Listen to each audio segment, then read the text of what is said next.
Nga matod pa niya, there are at least 7 difficult people you will meet in your life.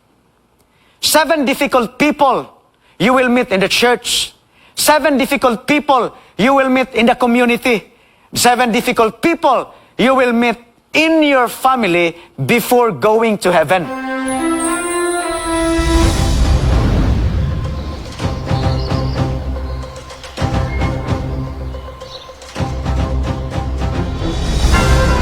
Makagagahom namo nga Ginoo, nining adlaw nga igpapahulay, usa ka dako nga oportunidad alang kanamo, nga muhunong gikan sa among mga pagbuhat, ug mugahin, nining pila ka mga oras, minuto, alang sa pagtuon ug sa pamalandong sa imong mga pulong.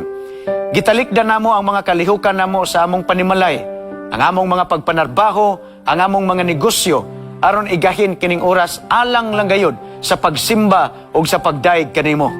Ginoo, amo karon nga giandam ang among kaugalingon, aron nga dawato na usab ang imong mga pulong gikan sa pagtuon ug pagpamalandong sa balaan nga kasulatan. Himoa nga imong kabigon ug tandugon ang among mga kasing-kasing ngadto sa pag-alagad, ngadto sa pagkamatinumanon sa imong nga kabubuton, kabigak kini ngadto sa tinud-anay ug sinsero nga pagpangalagad kanimo. Ang mandos balan nga espiritu among maangkon sa paghatag og kaalam, sa paghatag og kahibalo. Ug kining tanan among gilauman nga maangkon og madawat, pasayloa kami sa among mga sala sa ngalan ni Kristo Jesus nga among personal nga manduluwas. Amen.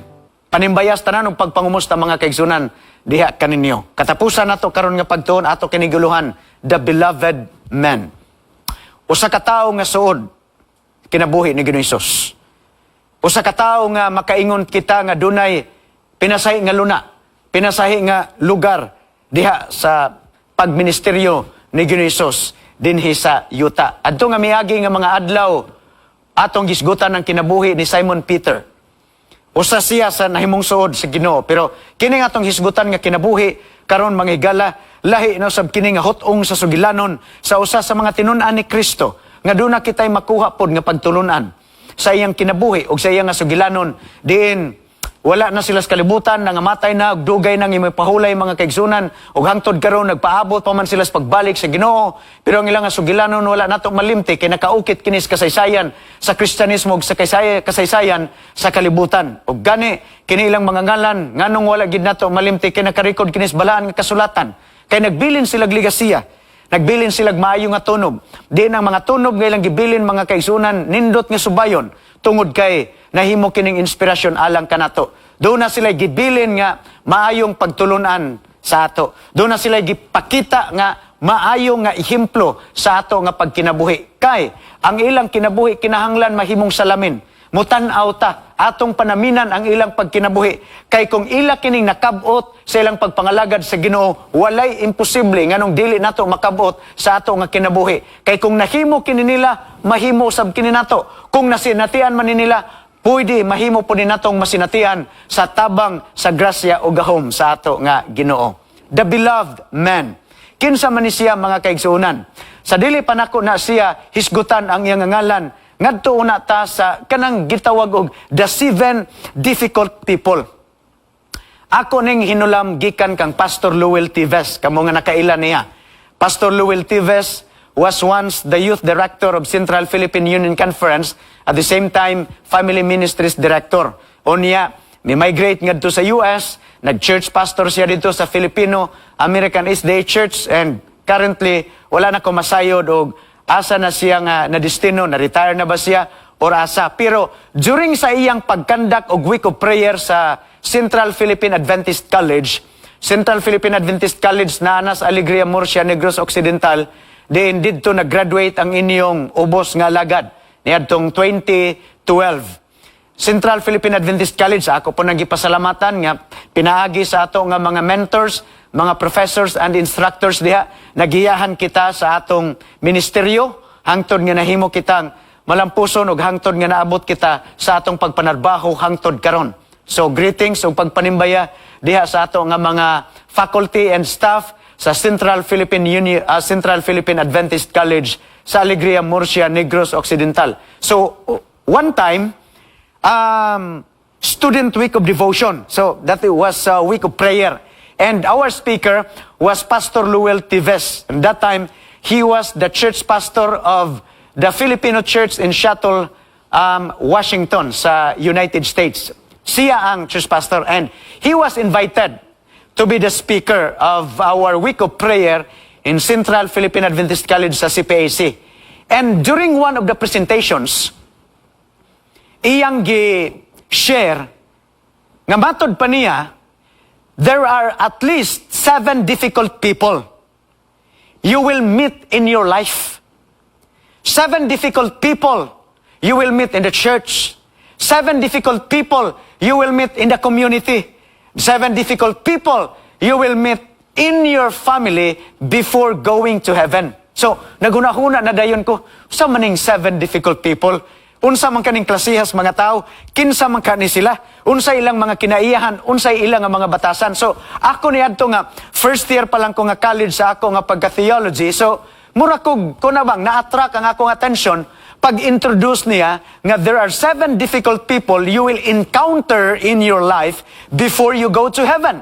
May it be in the society, in the community, in the town, place you are in, the family, in the church, or unsa man imong environment. You will meet, you will encounter, and you will know these 7 difficult people.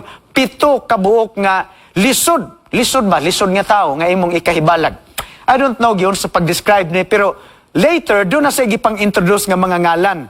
Descriptions mga tao nga, gitawag niyag 7 difficult people. Okay? So again, this is borrowed from Pastor Luel Tives. Niya, ako lang gipangbutangan og mga descriptions. Number 1, according to him, 7 difficult people. Number 1, matod pa niya. Doon ay gitawag og mga mosquito people. Kini mga mosquito people, okay, according to the description, these are the kind of people who are dependent. These are the kind of people who are follower. These are the kind of people who are happy-go-lucky, indolent, idle, sluggish, tapulan, tamaran, according to what the Bible describes. So kay dependent lang ni follower ni, dili ni mo pwede himuon nga leader. Kay ganahan ra gini nga magsunod-sunod. Unsay ikamand, unsay isugo, mutuman ra gini. Kining gitawag og mga mosquito people. Kay kanang mga mosquito, mga kaigsunan, ang mga lamok, magdepende man na sila nga makahigop sila og dugo gikan sa mga tao bag mga mananap aron nga makasurvive sila. Okay? So, kini dependent siya sa uban.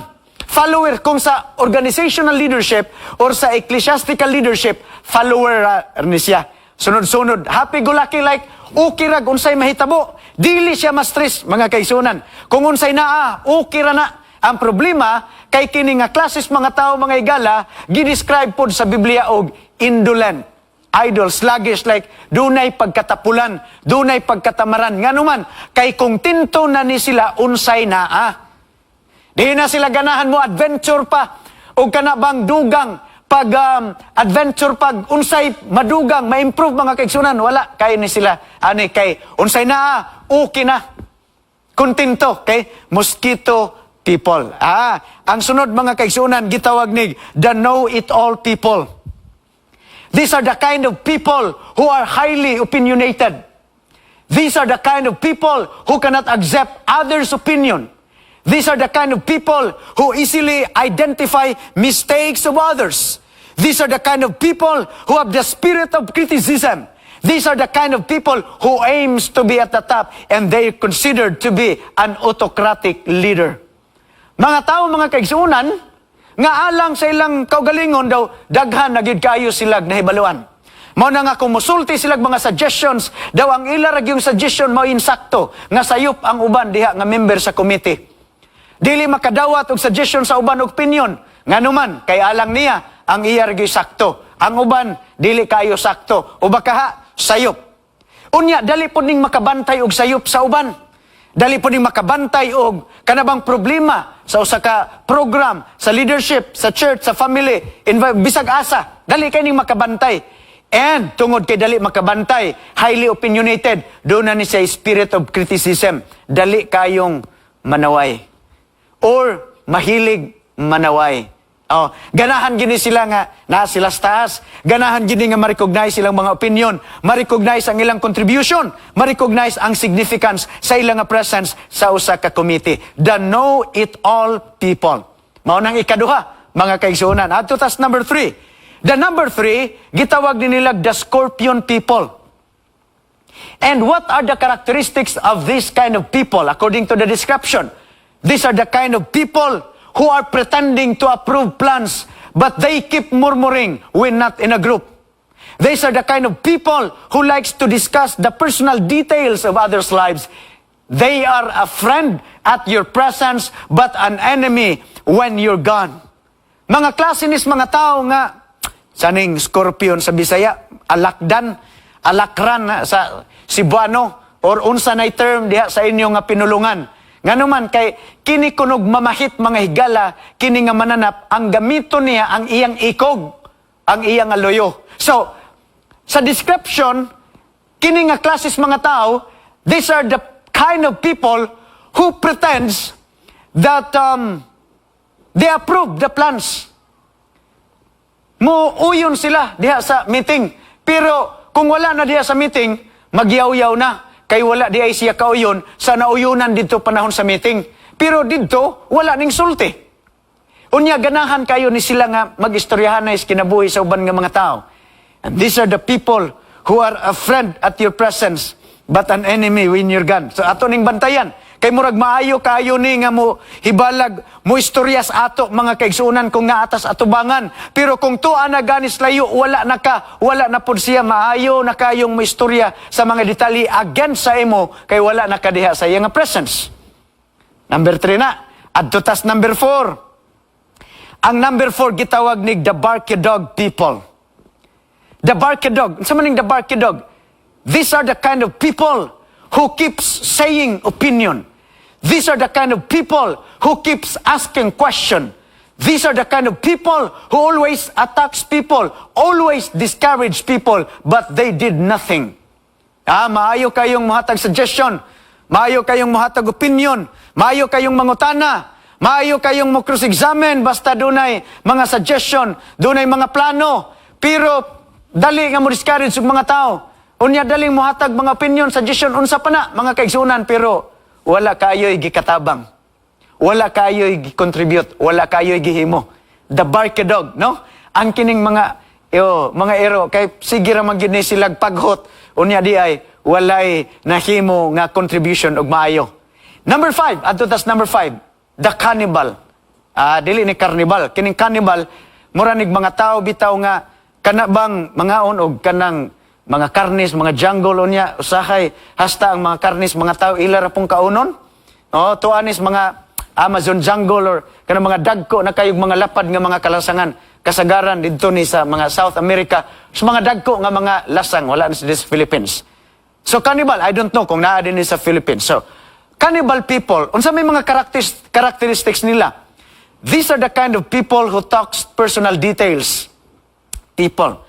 They love to chat with friends, even at church service. And they know who is having the best Sabbath attire. Okay? The cannibal. Number 6, we have the killjoy. Kinsa man ning killjoy? The killjoy people are those who discourage happiness. They love to oppose church programs. They discourage good plans. They are extremely careful, but they are less participative. Okay, di na nako nga kinahanglan nga explain o gisulti pa kay klaro na kayo sa description. O gadto ta sa pinaka last be. The oversave people. The oversave. They will strike you if you do wrong. Feels that they are perfect. Condemns people, and sometimes they're judgmental about certain religious standards. 7 difficult people. Kaya akong gi-mention, ilang mga descriptions. These are the 7 difficult people you have encounter, you will meet in the church, in the family, the community, before you go to heaven. Mga 7 ka klases, mga tao nga dunay mura baglisod nga mga personality, batasan o kinaiyahan. Ang question karon nga buntag mga kaigsuunan. To which group do we belong? Asa man ta na bilong kahaani sa inyong hunahuna? Mosquito, the parasite, barky dog, the scorpion, okay? Know it all. The killjoy, the oversave. To which group do we belong? Nya basin bag naguna-kuna punta mga kaigsunan nga, kato akong silingan, murag mosquito to ba? Katong akong katapad, datong miagi nga Sabado, basin scorpion to siya, or basig barky dog to siya. Mura na tag nag-pinpoint, o nag-single out mga tao sa atong una-kuna karong mga kaigsunan. Pero sultian tamos tinuod, we are all these difficult people. Usahay mga kaigsunan, mosquito people ta. Naay panahon nga scorpion ta. Naay panahon nga mura puntag barky dog people. Laktod pagkasulti, kitang tanan duna tay mga malisod nga batasan. Kitang tanan duna tay mga malisod nga mga kinaiya mga kaigsunan. Nga usahay kanang atong mga silingan di pud ganahan sa ato. Usahay kanang atong mga kaubanan dili ganahan sa ato. Kay dunay mga personalidad nga usahay mapakita nato nga dili nindot, dili maayo, dili ikalipay sa ila. Nga dili pod sila kauyon. We are all these difficult people. Walay excuses, walay exempted mga kaigsunan. You cannot point, you cannot single out any person. He is a scorpion, he is mosquito, oversave, barky dog. No, kitang tanan mga kaigsunan. Parihas ta. Usahay lang dili man nagsama. Doon nalay personality nga mas mo-dominate sa ato, pero kasagaran kita dunay batasan na sometimes sa mga tao dili makauyon. Musugotag sa dili.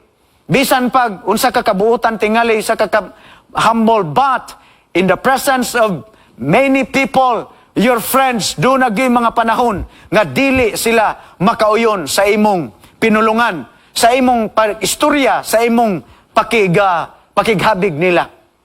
Okay? Doon na tayo mga batasan nga dili nindot. Usahay, ginatago nato na, pero di gyud malikayan usahay. Mugawas gyud. Taguon nato, kay aron nga dili nato may pakita sa mga tao, pero usay di gyud mapugan nga dunay mga sirkumstansya mga kaigsunan nga makita gyud. Ngano man, ang ato kunong personality, mura kuno ni siya og kana bang mura kuno ni siya og kanang iceberg. Nga 90% tuas ilawom sa dagat, 10% ra imong makita. Mao bitaw kuno to nahitabo sa Titanic. Nga ang Titanic mga kaigsunan nipugos gyud nga ilang gibanggaan. Kay pagtanaw nila, gamay ramang kayo ang iceberg. Unya ang dako man kay ito. You know what? In April 1912, the Titanic was the biggest man-made object nga gi-create sa tao. Pirting dakuha adto. Unya, ang engineer mga kaigsunan when he was interviewed by the media, unya gipangutana siya, "Sir, is it true that this Titanic is unsinkable?" Unsay tubag sa kanang engineer mga kaigsunan, "Even God cannot sink this ship." Grabe tong hambog mga kaigsunan. Bisan pag Ginoo dili kaya nga makalunod. Kay gi-interview sila before leaving England or dinto nga specific nga lugar. Unya padulong to siya sa New York, something diha. Pero at the middle of the voyage mga kaigsunan, dunay nakita ang ilang lookout nga dunay iceberg sa unahan. O iyang gi-radyuhan ang ilang kapitan. There's an iceberg ahead. Pero sa gisulti, saman ato bang i-reverse ang engine atras ta? Muliko batas wala or mo diverse ta patuo? Ingon ang kapitno. Atong banggaan ang kuan kay pagtanaw. Gamay raman di ay. Gamay raman atong banggaan. Og tuod man mga igalag mga kaigsunan gibungguan. Og pagbunggo nila ning tuasik yun, ning tuasik ang mga kuan, ang mga ice. Nagtuong mga tawag okay ra, liman ka nga during the interview, even God cannot sink the ship. It was the biggest movable object. Dapertig yung dakuha. Karon ang nahitabo kay 8 man di ay ka compartment sa ilaw mga kaigsunan na buslot. Nasudlag tubig niya. 16 man na ka-compartment. So ang 8, nasudlag tubig, simpre, ning bugat ang pikas. Pagkabugat sa pikas ni anam-anam og katunga mga kay mutong nalunod. Nganong niingon man sila nga kaya nato, kay gamay ra ilang nakita.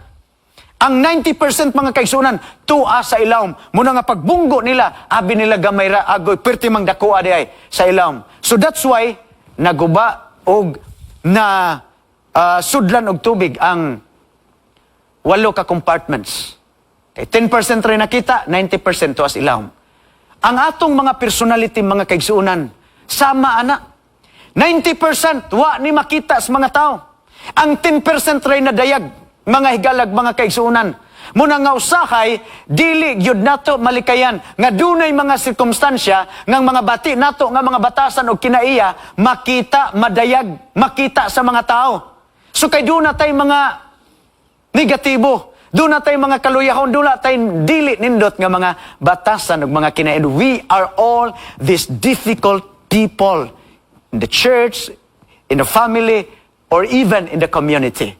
So, atong hisgutan karon ang sugilanon sa usa ka tawo, di nang yang kinabuhi mga kaigsunan murabag in the discipleship circle of Jesus, daw siya gi-considered as the most difficult. Not Judas, no? Not Simon Peter, but this beloved man. Kabalo na tagkin sa mga kaigsunan na ang teksto. Atong basahon. John chapter 13 verse 23. In your Bible, John 13:23, unsay gisulti, now there was leaning on Jesus' bosom one of his disciples whom Jesus loved. Tanawan ninyo ang term, mga kaigsunan. Whom Jesus loved. Ang Bisaya, kuyaw kayong pagkasibuan niyo ni, og dunay usa sa mga tinun-an ni Kristo nga nagpauraray sa iyang dughan, nga iyang gihigugma, nagpauraray. So meaning, this certain disciple, mga kaigsunan, is close to Jesus than the rest of the 12 disciples. Mas suod, mas gihigugma, liman ka, nagpauraray. Kinsa ba nga mga 12 disciples ni Jesus nga gidescribe diya sa Bible nga nagpauraray, leaning on Jesus' bosom? John the beloved is special, mga kaigsunan. Ngadto, I don't know unsa, pero ato nang masayran karon taod-taod. So, there was leaning on Jesus' bosom, one of his disciples. This is referring to John the beloved, whom Jesus loved. Okay? Si John, mga kaigsunan, the one who wrote the book of John and the one who wrote the book of Revelation. Kay mo na siya, John the beloved and John the revelator. Same ra na, mga kaigsunan. He is the author of the book of Revelation. Pero kanang mga prophecy nga gibutang diha, ang nagpadayag ana si Kristo. Siya lang ang nagsulat when he was exiled there at the island of Patmos because of the persecution imposed to the Christian churches. So John the beloved, you know what? Si John, mga kaigsunan, of all the disciples of Jesus, he was the youngest. Siya'y pinakabata. In fact, kuyaw kayong pagka-describe sa uban nga mga literature sa iya, mga kaigsunan. Nga kung imo kuno siyang tanawon, wala say bungot, wala say bigote, tanawon nimo bata pagikay siya, unya usahay kung imong pasipyatan, mura og babay ang iyang dagway. Nganuman, kay taas man siya buhok, unya walay bigote, walay bungot, mga kaigsunan, unya bata pa. I-compare nimo sa mga disciples, kay siya'y pinakabunso sa hayraba. Basta kita na gani ang pinakabunso, pinakamanghod, mga kaigsunan, daganahan kayo kita, nga ang tanan atensyon sa ato nga mga igsuon, o ang atensyon sa itong mga ginikanan, naa dinhis ato. Maupod na ang daw naa sunahuna ni John, kay siya'y bata, siya'y pinakamanghod, daw gusto siya nga ang mga attentions mga tao tuwa sa iya, sa mga disciples ni Jesus tuwa sa iya, kay siya'y youngest, o siya'y kinamanghuran, mga kaigsunan. You know what? When you come to Rome, and of course Rome is the capital of Christian history, the capital of Christian art, and it's the capital of Christian sculpture. And when you come to the center of the city of Rome, wa pa man ko kaadto. Ambot sa inyo, basig nakaadto na mo, pero ako wa pa ko kaadto, mga kaigsunan. Hangtod karon ako pag ginanghandom og damgo, nga pila ka mga panahon gikan karon, basin tugutan gigos kay gayunan og sa Ginoo nga makabisita diha. So, it's the capital of Christian history. It's the capital of Christian art.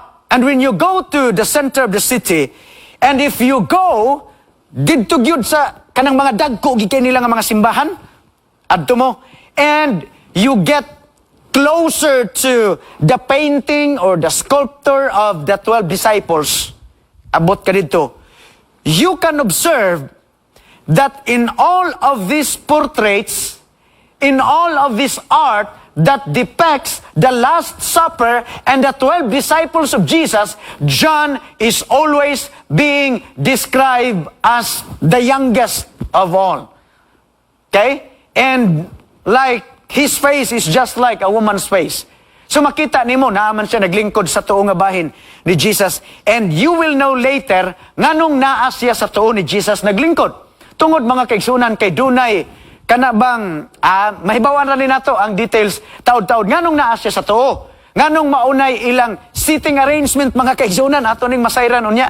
And in fact, when you read the Da Vinci Code, kabalutan sa ning Da Vinci Code, it's a very controversial novel, mga kaigsunan, by Dan Brown.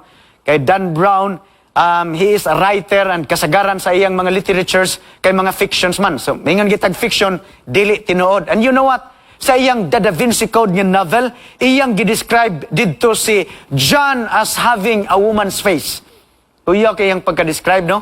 Having a woman's face. Mura, gyud og babae. Kaya din again, kung ang history nga mga kanabang secondary resources sa Christian history, imog yung tanawon, gidescribe ang good nila si John nga batanon. Okay? Bata pa unya, siya'y kinamanghuran. Muna nga, nasobraan po ang pagka-describe ni Dan Brown sa Da Vinci Code, mura na hinuog babae ang pagka-describe. But then, mga kaigsunan, it's only a sidetrack of our kanang background and the story of John the Beloved. Adto ta sa The Calling of John. Yun sa siya pagtawag ni Kristo. Yun sa paagi nga, nahibalag man niya si Kristo. Kay kabalota si Simon Peter, he was brought by Andrew. Si Andrew ang nagdala sa iya. Ngadto kang Jesus. Let's go to the calling of John. Okay? How was it that John became a disciple of Jesus? Atong tanawon ang Biblia nagsulti. Mark chapter 1 verse 16. And as Jesus walked by the Sea of Galilee, the he there refers to Jesus. And as he walked by the Sea of Galilee, naglakat siya, mga kaigsunan, sa baybayon sa Sea of Galilee. Jesus saw Simon, nakita niya Simon and Andrew, his brother, casting a net into the sea. For they were what? They were fishermen. So, gitawag, nakita ni Kristo si Andres o si Simon. Unya iya nga giduol, kay kini sila mga mananagat man dito daplins baybayon. So verse 17, then Jesus said to them, kinsa? Simon and Andrew. Jesus said to them, follow me, and I will make you become fishers of men. So, Simon and Andrew, immediately, atong makita, no? Immediately, they left their nets and followed Jesus. Naay nangutana, nganong inana ramangyod kasayon ang ilang pagsunod dayon kang Kristo? Nganong inana man kasayon nga pag-ingon ni Jesus, okay, you stop fishing and you come, you follow me because I will make you fishers of men. Unya, the Bible said, immediately, they left their nets. Gibiyaan, gibutang ang pukot, mga kaigsunan. Hastang baruto, gibiyaan. Ug doon na ba ito sila ikuha nga isda? Gibiyaan. And they followed Jesus immediately, mga kaigsunan. So how come? Ana ako'y gamay nga sugilanon. Sa una manggod, mga kaigsunan, ang educational system sa Israel, ingon ni ani, the first level of their educational system is, you have to memorize the first 5 books of the Bible. Dang Mosaic books ba? From Genesis to Deuteronomy, imo nang memorizon. So, kung gusto ka nga maka-avail anang ilang system sa education, sa una. Mungadto ka sa ilang mga rabbi, sa ilang mga teachers of the law. Unya dayon, mo try kag memorize Genesis going to Deuteronomy. And if you cannot memorize Genesis to Deuteronomy, the rabbi will tell you, okay, you go home and do your father's job. So kung ang imong amahan mananagat, hala pa uli, unya, panagat na lang. Kay di ka kapasar, wa man ka memorize. Kung ang imong amahan, mag-uuman, hala sige, uli ka, you go home and do your father's job. Pag-uman na lang. Kay di man ka qualify. You cannot go to the next level of their educational system, not until you can memorize the first level, the Genesis going to Deuteronomy. And the second level is you have to memorize the whole Hebrew scriptures. And when we say Hebrew scriptures, that's from Genesis to kanang Malakay, the whole Old Testament books, mga kaigsunan. Imo nang i-memorize, second level na. And then ang ikatulo is, you memorize them plus the commentaries of the known rabbis. Listen, mauna nga, sila ni Peter tingali, mga kaigsunan, wala sila ka-qualify sa educational system. So nanagat na lang sila. Mga kaigsunan, oo, kay mao man niyang trabaho silang ginikanan, silang amahan. Nanagat na lang sila. And here comes a known philosopher and a teacher by the name of Jesus. They came to them and said, okay, Peter, Andrew, come, follow me. I will make you fishers of men. Na ay usa ka magtutudlo, Na ay usa ka rabay, mga kaigsunan, nga igo ra silang gitawag, come, duol mo nako, mahimo mong manununod nako, mga kaigsunan, without any requirement. Ay lipay sila, munang sunod dayon, mga kaigsunan. Sunod, they immediately left their nets and followed Jesus. Okay, so karon, Simon na and Andrew. Now the next verse, verse 19. When he had gone a little farther from there, he saw who? James, the son of Zebedee, and John, his brother. Humaniad to sa iyang pagtawag kang Simon, o kang Andres, mga kaigsunan, miabanti si Kristo ngadto sa unahan, o iyang nakita si Santiago o si Juan, nga maugihapon, kay pulos mananagat. Naagihapon sa ilang mga baroto, naghukot silang mga pukot kay mga mananagat mani. And the same, mga kaigsunan, the same. And by the way, before Jesus came to them, murabag in the mind of Jesus, iyang gipredict o giprophesy ng daan what would be the future and the destiny of these two brothers. Murabag sa una-una ni Jesus, okay, you James and John, kay mga managsuon man mo, you James, of all my disciples in the future, of the 12, you will be the first of all my disciples, you will be the first to be persecuted. Ikaw unang lutoson, ikaw unang patyon. And for mga kaigsunan, Acts chapter 6, makita nato nga si James in town giputlan sa liog by a direct command from Herod. Siya'y una sa tanan nga mga kanang apostles in town. So, James, the first one to be persecuted, beheaded. Unya, ang last, mga kaigsunan, John, of all my disciples, you will be the last to die. And of course, we know from the history that of all the disciples, it was only John who experienced a natural death. Kaya siya'y katapusan na matay. He was first exiled sa Patmos, and there God revealed to him what would happen and what would be the events in the future sa book of Revelation. And so, Jesus came to them. Okay, they were mending their nets. They were fishermen. Jesus, the same, what happened to Simon and Andrew, Jesus came to John and James.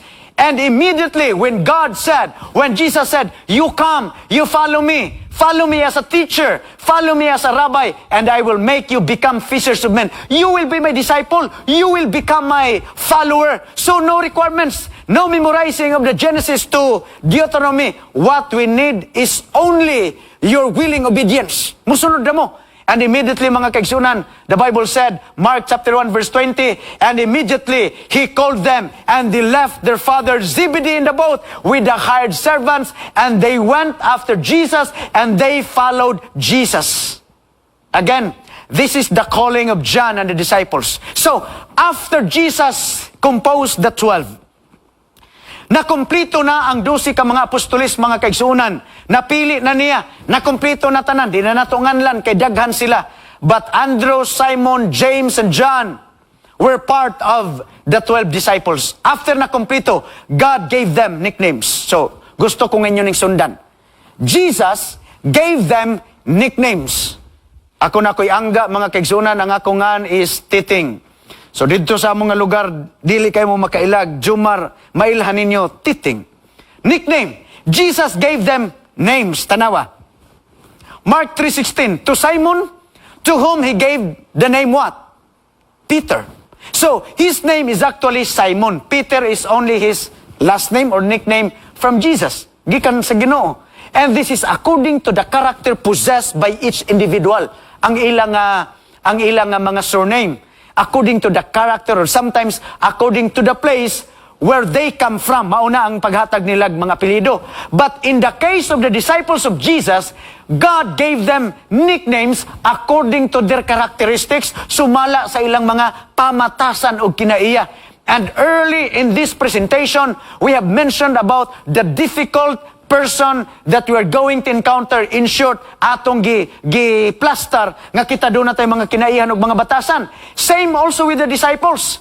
And Jesus knew it exactly that these people composing the 12 disciples have different personalities also, have different characteristics, and sometimes they are negative, that is affecting negatively the organization, the group, or even the community.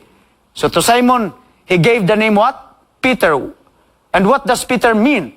Peter means rock. No. Stone. Petros. Stone. And next, Mga kaigsunan, James, the son of Zebedee, let's see what name is given to them. And this John, the brother of James, to whom he gave the name what? Boanerges. What's Boanerges? Pasabot, sons of thunder. Akong Bisayon, anak sa dalugdog.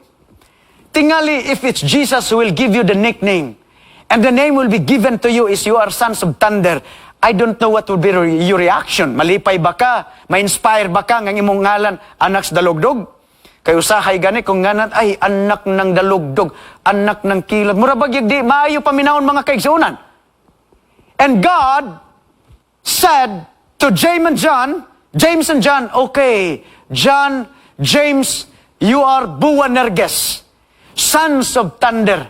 In short, mga kaigsunan, sons of thunder, meaning hothead brother, mga init nig ulo ning managsuuna mga kaigsunan. And again, God gave them the nickname according to the character that they possess. Depende sa ilang pamatasan nga gipakita. And God knew exactly that this name will fit the two brothers.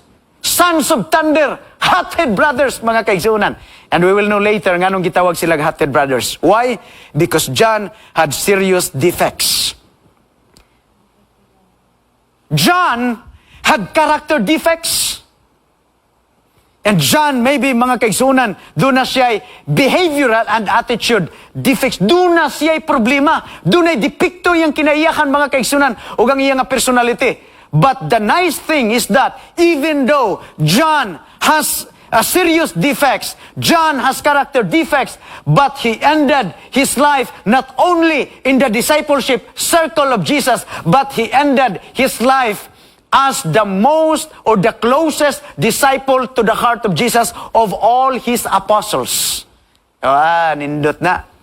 So here, mga kaigsunan, the Bible said, Spirit of prophecy said, Acts of the Apostles 540, John did not naturally possess the loveliness of his character that his later experience revealed.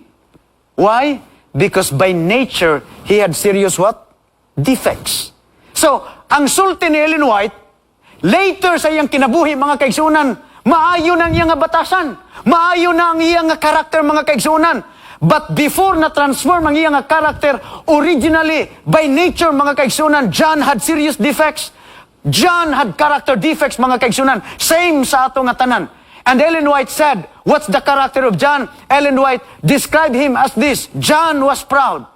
John was self-assertive. John was ambitious for honor. John was impetuous. John was resentful under injury. John has an evil temper. John has the desire for revenge. And sometimes he has the spirit of criticism. This is how Ellen White described the defects and the character defects of John. But you know what's amazing here is that John, with all the psychological and the character defects, being the most difficult person in the group, in the discipleship circle of Jesus, not only John ends up in the circle of Jesus, but he ends up as the closest friend Jesus will have on earth. Praise the Lord, mga kaigsunan. So now, in verse 23, again, akong basahon, John 13:23, now there was leaning on Jesus' bosom, one of his disciples, whom Jesus what? Whom Jesus loved.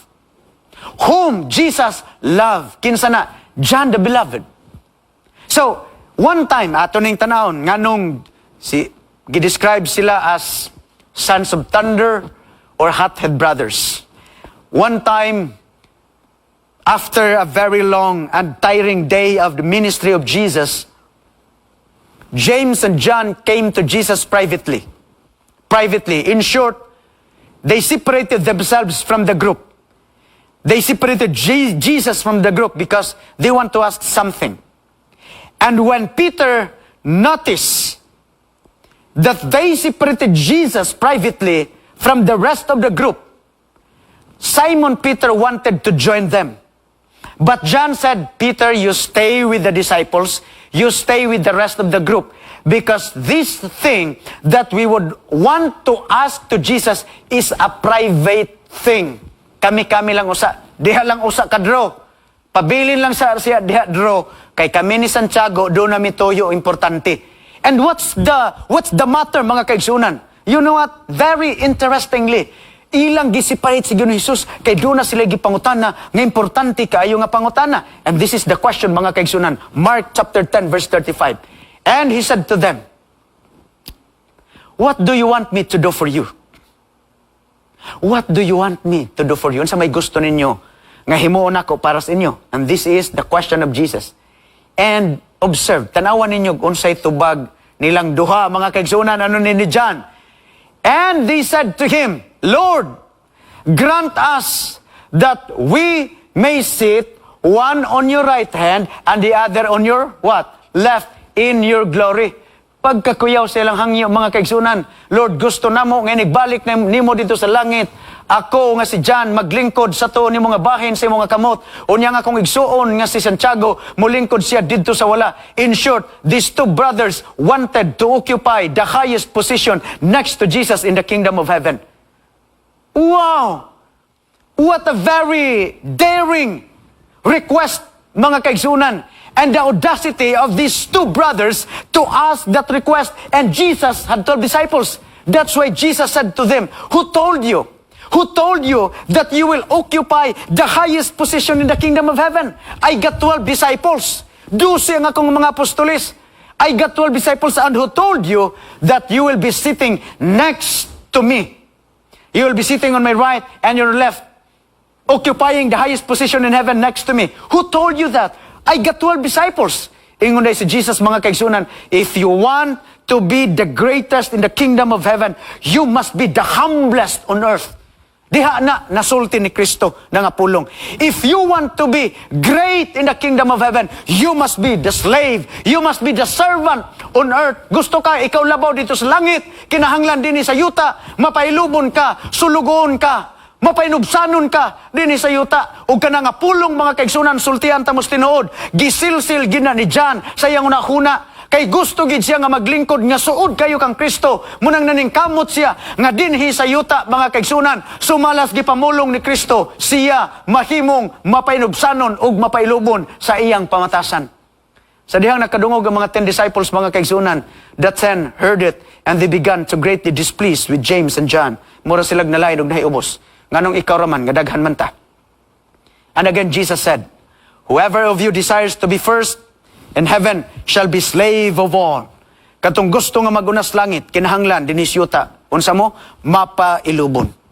Kung gusto mo nga mahimong dako og suod, duol kang Kristo dito siyang gingharian sa langit, kinahanglan dinis sa yuta. Unsa mo? Sulugoon, mapainubsanon, mapailubon. Laktod pagkasulti, mga kaigsunan, kinahanglan, hulmahon nato ang batasan din sa yuta, nga samas batasan ni Kristo, aron nga sa dihang musibo na kinis pamatasan ni Kristo, mahimo ng kandidato, padulong didtos gingarian sa mga langit. Kay si Enoch, mga higala, sa diyang nakita ni Kristo ngayang batasan, langit nun na. Ayang hunahuna, langit nun. Iyang kasing-kasing, langit nun, mga kaigsunan. He was translated to heaven. Why? Because his character is heavenly. His thoughts were heavenly. His emotions were heavenly. His character, personality, behavior, attitude were heavenly. And God said, enough, Enoch. You are on earth, but your characteristics are heavenly. So, you will be translated to heaven. Whoever desires to be first in heaven shall be slave of all. And again, iyan ding gibutang siyang nahuna, mga higala. Gisilsil yun ni John sa iyang nahuna. And later, mahinumduman nato. O nganong, sama ana ang pagseryosos pagdawat ni John sa message ni Jesus. So now, daghan sila nag-vie for positions. Gusto sila nga mahimong suod. That's why, sa dihang gipangutan ako, Pastor, why is it that it's only James, John, and Peter who were close to Jesus compared to the rest of the 12 disciples? Tungod ba kay mas kuan sila, aggressive? Tungod ba kay mas active sila? Ang akong tubag, mga kaigsunan, because these three of all the disciples, kinilang tulo, mao'y mga sip-sip, mga kaigsunan. Og tingali makarelate mo. You know what? Unsa nang sip-sip? Akong gibutangan og acronym na ang sip-sip. Akong ibutang nga iyang spelling is SIP, SIP. Ang meaning ana is simple, ignorant, person seeking important position. Because these people are vying for positions next to Jesus. Dili lang kay si Peter, James, and John. The rest of them, mga kaigsunan, they are competing against each other. Who will be the closest to Jesus? So karon, si John, Peter, silang tanan. Karon, kinaamas to si John. Kinsa man pod na aswala. Ingon din sila, ay, si Peter, pastor. No. Si James, pastor, kay mo'y gihangyo ni John. No. Mga kaigsunan, si Judas ang naa sa pikas. Nga naman, mao na fulfillment sa prophecy. So, anara, it's not Peter who was sitting on the left side, it was not James, but it was Judas. So, let's go, mga kaigsunan. You know what? John was among the most difficult person in the discipleship circle of Jesus. But you know what? Despite John's defects, despite John's character defects, of all the disciples, hinumdumin ninyo ni, only John followed Jesus to the garden. Of all the disciples of Jesus, it was only John who refuses to run when everyone else fled away, when Jesus was arrested. Nangalagyo nanagan ang tanan sa dihang si Kristo gidakop mga kaigsunan, pero si John nagpabilin og iyang giunungan si Kristo, iya ginang gikuyugan. And of all the disciples, it was only John who made his way to the courtyard to see Jesus on trial. It was only John who followed Jesus during the torture's night. Asa man dais Pedro nga ningsulti nga Ginoo, bisag bilangguon ka, bisan pa hangtod sa kamatayon, ubanan ta ka. Mga kaigsunan, ning sunod pod Pedro, pero nagpaantad ra siya. Tuwa siya dito sa layo. But John, he followed Jesus even to the torture's night. Even during the trial, John was there. And of all the disciples, only John followed Jesus to the summit of Calvary. And it was only John who is left when Jesus is in supreme agony, hanging there on the cross. And then Jesus looked down to John and said, John, of all my disciples, you're the only one who is left. Please, take care of my mother when I'm gone. What happened, mga kaigsunan, kay John? There is some mysterious transformation that reshaped the character of the hothead brother. There is some experience that converted him to the close relationship to Jesus, mga kaigsunan. Si John, iyan ang na-experience from a hothead brother. John now becomes a godly man. From being a hated brother, the sons of thunder, he is now willing to die for Jesus. His constant, daily, prolonged exposure with the Savior, that changed his character. Gikan sa iyang pagkahated brother, nahimo siyang Diyos nun. Gikan sa iyang pagkainito ng ulo, nahimo siyang Diyos nun, mga kaigsunan. Nga naman, tungod sa iyang constant, matag-adlaw, nga pakigkuyog kang Kristo, mauto ang nakapausab sa iyang batasan. In short, mga kaigsunan, transformation of our character can only be experienced when we have a daily exposure with our Savior. Transformation of our hearts can only be experienced if you expose yourself to the Savior, to Jesus Christ. Ato ragyod masinatian, mga kaigsunan ng mga higala, ang tinuod nga kabag-ohan sa atong kasing-kasing ug kinabuhi, sa dihang atong i-expose ang atong kaugalingon diha kang Kristo. Pangutana karon, did John become the humblest of all the disciples? Akong isulti kaninyo, mga kaigsunan, that John become the humblest of all the disciples. Why? When you read the book of John, you cannot read his name in his book itself. Sulay baya. Basaha ang iyang ngalan diha sa iyang libro nga gisulat. Di gyud ka kabasa. Why? Because he left his name out of the story. Because he now become the humblest disciple of Jesus. Unlike sa uban mga disciples, mingon, I, Peter, the disciple of Jesus, I, Paul, the disciple of Jesus, writing you from Corinth, from Rome. Pero siya, when he wrote, mga kaigsunan, the book of John, wala niya gi-introduce iyang kaugalingon. Ngano, kay gusto niya ipatigbabaw si Kristo, siya mo paus. So, in short, brothers and sisters, from being proud, John is now a godly man. From being self-assertive, according to Ellen White, John is now a godly man. From being ambitious for honor, John is now a godly man. From being impetuous, John is now a godly man. From being revengeful under injury, John is now a godly man. From having evil temper, desire for revenge, and having the spirit of criticism, John is now a godly man. Why? Ellen White said, this is the experience of John, why he became such the character worthy of our emulation. Ellen White said, the Desire of Ages 295, 296, because day by day, in contrast with his violent spirit, John beheld the tenderness and the forbearance of Jesus. Amen. Praise the Lord, mga kaigsunan. Maunay una.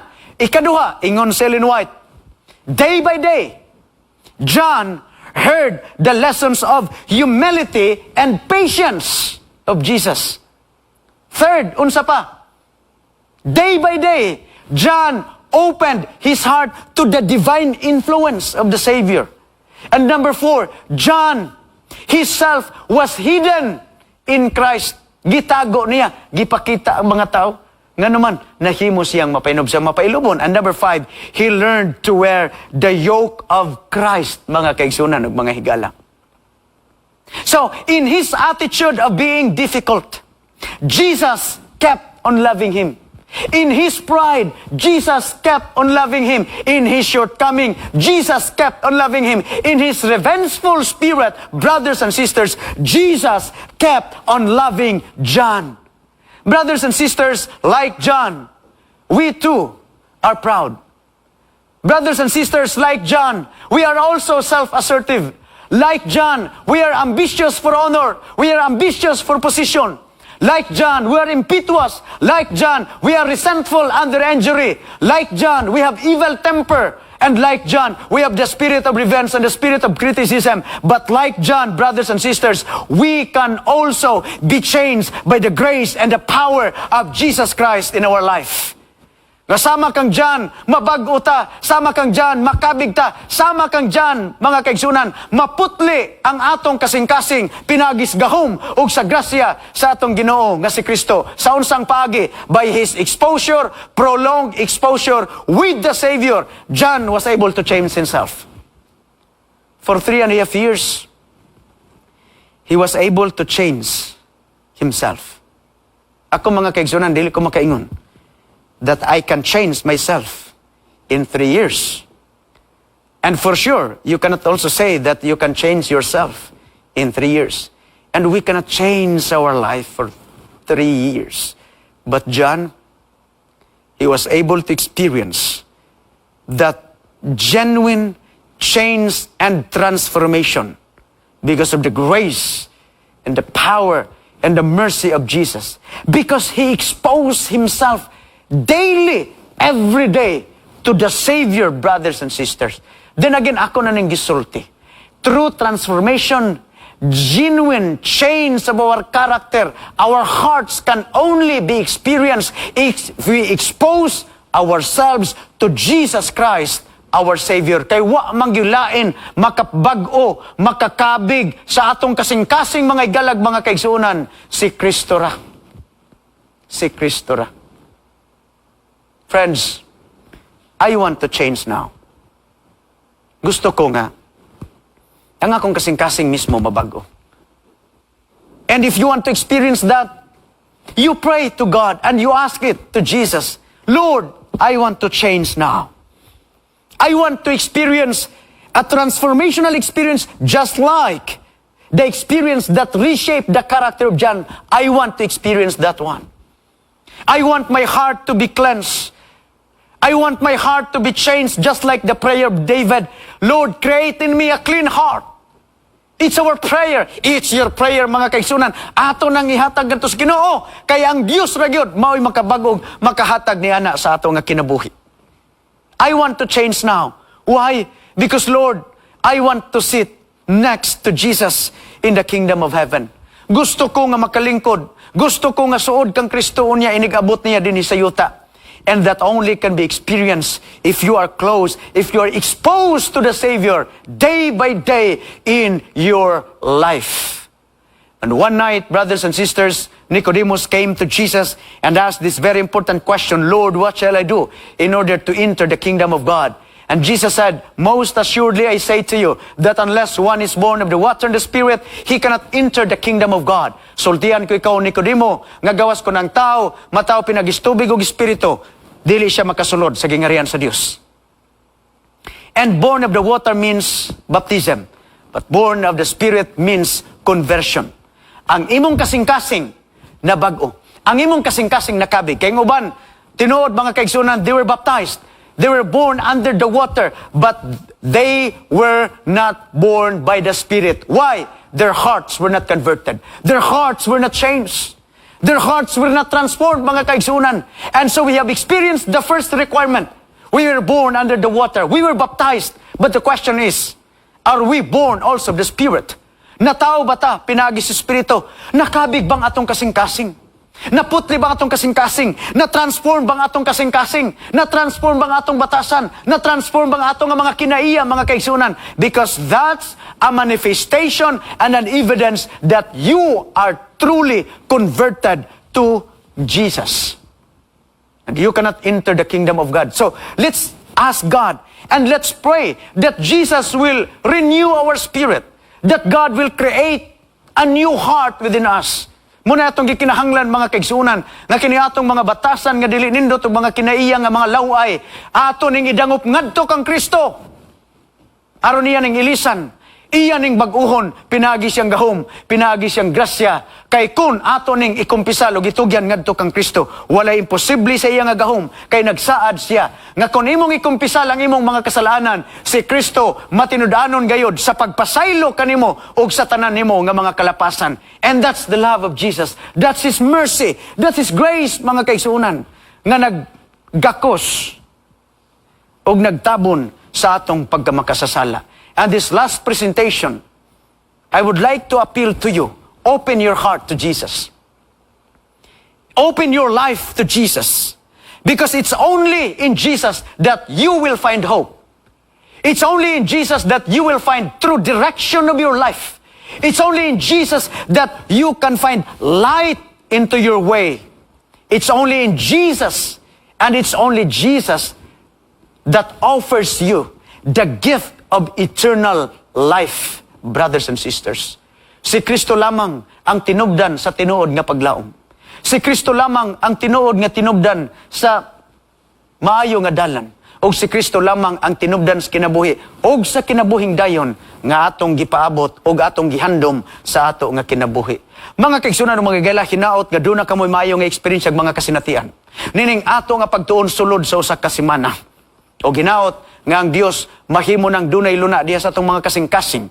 Magapuyo ang iyang mensahe ug ang iya nga kalipay aron mga kaigsunan ug mga higala nga atong ikauban siya matag adlaw sa ato nga kinabuhi. Kay diha rani mo masinatian ang tinuod nga katagbawan sa pagkinabuhi dinhi sa yuta kung si Kristo kauban nimo sa kanunay. Alang sa pagtapos na ini, gihangyo nako kamong tanan, alang sa pinasahi nato nga pagampo, atong iduko ang atong mga ulo, magampo kita. Dalangpanan og mahigugmaon namo nga Dios. Naakas kita sa mga langit. Ginoo, salamat. Nga niini nga semana, imong gitandog ang among mga pagbati. Imong gikabig ang among mga kasing-kasing. O imo kaming giagda alang sa pagbag-o niini pinagis pagtugyan diha kanimo kayang imong grasya kaluoy pagpasaylo maumay muhatag og tinuod nga kabag-ohan sa among kinabuhi. Salamat sa imong pagpasaylo, salamat sa imong saad nga imo kaming dawaton likod sa among mga kasalanan ug likod sa among nga mga kasaypanan.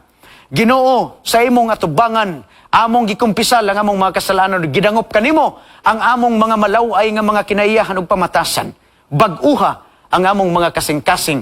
At tagi kamig espiritus pagkamapailubon, espiritus pagkamapinobsanon, kay buot namo Ginoo nga duna kami luna sa gingharian ng imong giandam alang sa imong mga katawhan. Salamat sa pagtubag sa imong pagampo, dawata kining tanan, kay gilauman namo kining maangkon, tungod lamang sa ngalan ni Kristo Jesus, nga mong personal nga manluluwas. Amen.